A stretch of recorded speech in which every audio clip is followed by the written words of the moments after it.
안녕하세요. 신장고등학교 자율동아리 여러분. 오늘은 우리 자율동아리 6번째 강좌로 인공지능과 교육에 대해서 같이 배워보도록 하겠습니다. 자, 여러분들 이 인공지능과 교육, 이 교육에 인공지능이 이제 도입이 되면서 여러 가지 변화가 이제 일어나겠죠?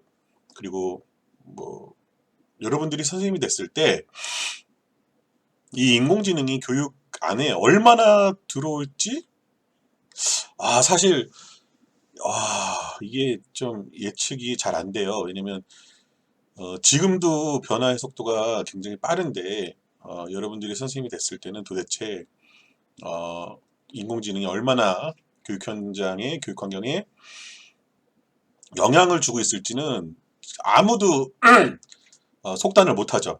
예, 그럼에도 불구하고 여러분들이 이번 강좌를 통해서 인공지능이 지금도 이 정도 영향을 주고 있구나. 그러면 나는 뭘 준비해야 되지? 나는 어떤 교사가 돼야 되지? 에 대한 생각들을 조금이라도 해보실 수 있도록 좀 이 인공지능이 지금 현재 상황에서 어떤 영향을 주고 있는지 그리고 또 어떤 준비를 하고 있는지에 대해서 같이 살펴보도록 하겠습니다.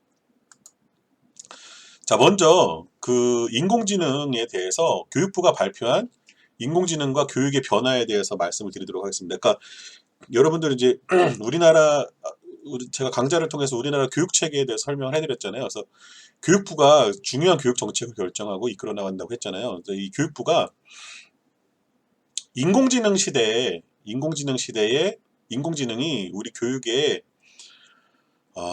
이런 영향을 준다. 이 인공지능으로 인해서 우리가 교육 정책을 이렇게 이끌어 나갈 거다라고 지금 제시를 한 거예요. 그 제시한 내용을 제가 잠깐 설명을 드리도록 하겠습니다. 먼저 인재상, 인재상에 대해서는 인공지능 시대의 인재상에 대해서는 감성적 창조 인재를 추구한다. 감성적 창조 인재를 추구할 거다. 이렇게 제시했습니다. 자, 그래서 이 감성적 창조 인재가 어떤 인재인지 좀 자세히 설명을 했는데 인간 감성에 대한 이해와 인간 존중을 갖고 있는 그 인재가 이 감성적 창조 인재고요. 기존의 틀을 깨는 창의력을 갖고 있는 게 감성적 창조 인재다. 자, 그러면은 왜 굳이 인공지능 시대에 감성적 창조 인재상을 추구할까? 이제 사실은 인공지능이 하기 어려운 게 감성적인 일들 그리고 무언가 크리에이티브한 일, 창조하는 일을 잘하기 어려우니까 이제 인공지능과 대비되는 인간의 모습, 중요한 인간상을 이제 제시를 한 거죠. 그 다음에 학습 환경은 초개인화 학습 환경, 초개인화 학습 환경이 구축될 거다. 이 초개인화 학습 환경은 이제 학습자의 특성, 학습자의 상황, 학습자의 수준에 따라서 이 맞춤형 교육이 가능하도록 할 거다. 그리고 그래서 자기주도 학습이 중요하다. 왜냐면 지금 여러분들은 수업을 할 때 교실에서 한 20명 정도가 같이 함께 모여서 선생님이 동일한 내용을 동일한 시간에 여러분들을 향해서 동일하게 가르치시잖아요. 인공지능 시대에는 그렇게 하지 않겠다는 거예요. 어, 학습자의 특성, 상황, 수준에 따라서 다 개별적인 학습을 시키겠다는 거예요. 개별적인 수업을 시키겠다는 거죠. 인공지능을 이용해서. 그리고 마지막으로 따뜻한 지능화 정책이라고 해서 이제 데이터 연계를 통한 혁신 정책, 또 사각지대를 지속적으로 발굴 지원하는 뭐 포용 정책, 이거는 이제 교육 정책의 얘기니까 여러분들한테 크게 와닿지는 않을 겁니다. 자, 그런데 이제 여러분들이 선생님이 됐을 때는 초개인화 학습 환경이 구축되는 학교 현장에 구축이 되겠죠. 자, 그래서 이제 인공지능 교육을 학교에 도입을 하는데 인공지능 교육을 학교에 도입하는데 자, 여러분 유치원부터 도입을 해요. 유치원. 그래서 유치원 선생님이 될 여러분 중에 유치원 선생님을 꿈꾸는 학생도 있는데 자, 유치원부터 인공지능이 도입이 되기 때문에 나는 나는 뭐 유치원 선생님 될 거니까 인공지능을 가르칠 일이 없으니까 뭐 안 해도 되겠지 이런 생각을 하시면 안 돼요. 뭐 그거는 중학교 고등학교 선생님 얘기 아니야? 라고 하면 안 돼요. 그래서 이 유치원부터 인공지능이 교육이 되니까 여러분들도 인공지능에 대해서 잘 아셔야 됩니다. 먼저 이 유치원에서는 놀이를 통해서 놀이 중심 교육으로 이 인공지능 관련 교육을 도입하겠다라고 제시를 했어요. 그리고 이제 중학교에서는 수준에 맞는 인공지능 교육을 하고 심지어 고등학생들은 2021년 2학기부터 인공지능 교과목을 진로 선택 과목에 신설해서 운영하겠다라고 제시를 했습니다. 그러니까 근데 물론 이제 개설이 되는 학교가 있고 뭐 인공지능이 좀 어려워서 개설이 안 되는 학교도 있겠죠. 그래도 인공지능 교육을 벌써 고등학교에 도입한다는 것 자체가 굉장히 발빠르게 인공지능 교육을 시작하고 있다라는 거죠. 그리고 그래서 최근에는 이제 유치원에서도 뭐 소프트웨어 교육이나 코딩 교육을 좀 하도록 장려를 하고 있고요. 그리고 이제 초등학교, 중학교 같은 경우는 선생님들을 대상으로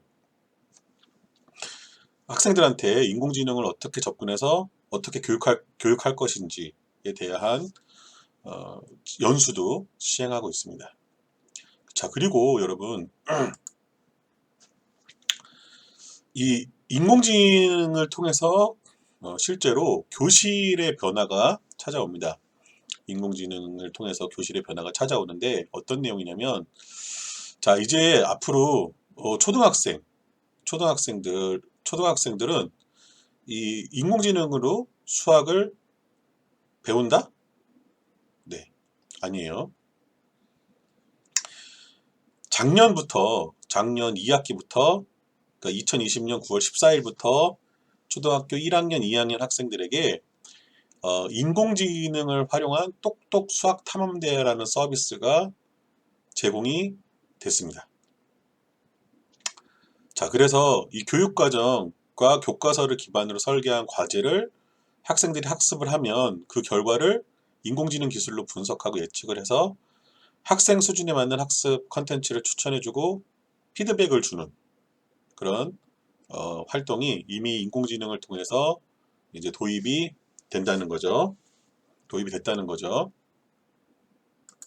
자, 그래서 이 똑똑 수학 탐험대를 조금만 더 자세히 살펴보면, 자, 이 똑똑 수학 탐험대의 이제 주요 기능들을 보시면 게임 기반 컨텐츠입니다. 게임 기반 컨텐츠. 그러니까 이 수학 탐험대의 컨텐츠는 초등학교 저학년의 발달 특성을 고려해서 기능성 게임 기법을 적용함으로써 학생들이 수학을 즐겁게 배울 수 있도록 했어요. 자, 그리고 인공지능으로 분석 및 피드백을 제공하는데 개인별 학습 데이터를 먼저 수집을 합니다. 그래서 학습 시간, 그리고 평가 결과 등을 수집을 해서 인공지능 알고리즘으로 분석해서 학습 결손을 예측하는 거예요. 학습 결손을 예측해서 보완용 피드백 컨텐츠를 제공하는 거죠. 그러니까 예를 들면 우리 아이가 뭐 초등학교 1학년 아이가 이 똑똑 수학 탐험대를 이제 몇 시간을 공부를 했는데 예를 들면 뭐 50분을 공부를 했어요. 50분을 공부했는데 평가 결과가 별로 안 좋아. 그렇다면 얘는 이 학습을 제대로 안 했다든지 아니면 학습 역량이 좀 부족한 거잖아요. 그래서 이 여러 가지 데이터를 통해서 이 아이의 특성을 분석한 다음에 이 아이의 특성에 맞는 그 학습 컨텐츠를 제공을 하는 거죠. 이 인공지능이. 그래서 벌써 인공지능이 교육에 도입이 됐다. 그리고 앞서서도 얘기했지만 이제 올해 2학기부터 고등학교에서 선택 과목으로 인공지능을 이제 학습할 수 있게 되었죠. 그래서 뭐 여러분들 중에서는 선택을 안 한 분들도 있고 또 이게 진로 선택 과목 같은 경우는 이제 학교의 재량으로 어떤 진로 선택을 할 것인지는 고를 수가 있어요. 고를 수가 있기 때문에 여러분들 학교에서 혹시 이거를 이제 고르는 게 안 들어갔다면 여러분들 학교는 안 고른 걸 수도 있어요.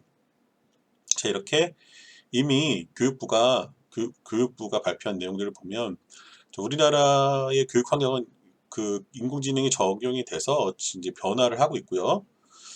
그럼 앞으로 이 인공지능이 이 미래 교육에 어떤 변화를 가져올 거냐를 예측한 연구를 보면 첫 번째 개인화된 맞춤형 학습. 그러니까 앞서서도 교육부에서도 초개인화된 학습을 시켜주겠다라고 했잖아요.